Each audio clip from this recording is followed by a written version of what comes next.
ചീര കഴിക്കാം. ചീരയിൽ എത്ര ശതമാനം ഉണ്ടെന്ന് അറിയാമോ? 47%. നമ്മുടെ ചീരയിൽ 47% ഇരുമ്പുണ്ട് അല്ലേ? ചീര കഴിക്കല്ലേ? പക്ഷെ ചീര കഴിച്ചോന്ന് വെച്ച് ആ ചീരയിലെ ഇരുമ്പിനെ നമ്മുടെ ശരീരത്തിൽ സ്വീകരിക്കാൻ പറ്റണമെന്നില്ല. അങ്ങനെ സ്വീകരിക്കണമെങ്കിൽ ശരീരത്തിൽ എന്ത് വേണം? ശരീരത്തിൽ ഫോളിക് ആസിഡ് കൂടി വേണം അല്ലേ? അവിടെ കിട്ടുമെന്നറിയോ? അവിടെ കിട്ടുമെന്ന് അറിയാമോ? ഏത് കുട്ടിയോടാ?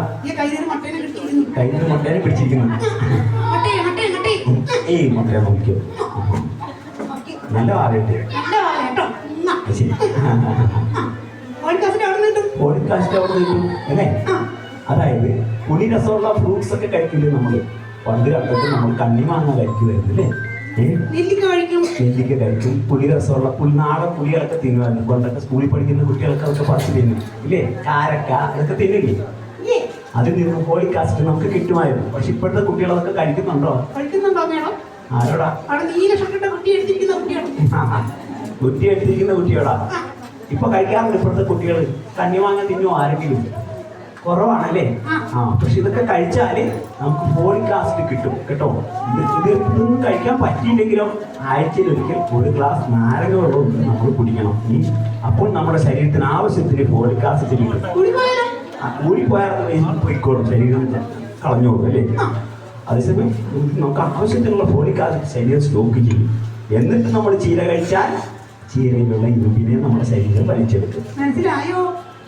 മനസ്സിലായി അല്ലേ? ഇനിയിപ്പോ ചീര കിട്ടിയില്ലെങ്കിലോ വേറെന്ത് കഴിക്കും?